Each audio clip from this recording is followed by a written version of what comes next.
Welcome back to A320 Knowledge, your trusted source for Airbus expertise. Today, we're diving into the wing anti-ice system, a key component ensuring flight safety on the A320. The wing anti-ice system on the Airbus A320 is a crucial component for ensuring safe and efficient flight in icing conditions by preventing ice buildup on the wing's leading edges. The system utilizes hot air from the engines to prevent ice formation on the wings during flight. The hot air is directed through channels in the wings, which are then expelled through small holes along the leading edge of the wing. This constant flow of hot air helps to keep the wings clear of ice, allowing the aircraft to maintain optimal performance.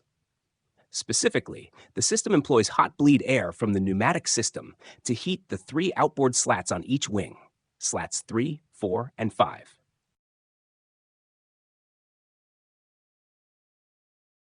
The wing anti-ice system is switched on by the pilots when visible airframe icing is detected on either the visual ice indicator or the windshield wipers. Typically, wing anti-ice is activated only when necessary, after thrust reduction altitude, and then deactivated by the final approach fix during the approach. The wing anti-ice system is controlled by a single wing push button on the anti-ice overhead panel. Selecting this button opens the valves to allow the hot air to flow to the wing slats 3, 4, and 5. The wing anti-ice push button on light illuminates once the valves are open. The system can also be manually tested on the ground. When the push button is pressed on the ground, the valves open for approximately 30 seconds for a self-test, provided that pneumatic pressure is available. If left on, the valves will automatically open upon liftoff. Selecting the wing anti-ice on prompts the FADEC to automatically reduce the N1 or EPR limit and increase the idle N1 or EPR to provide the required air pressure.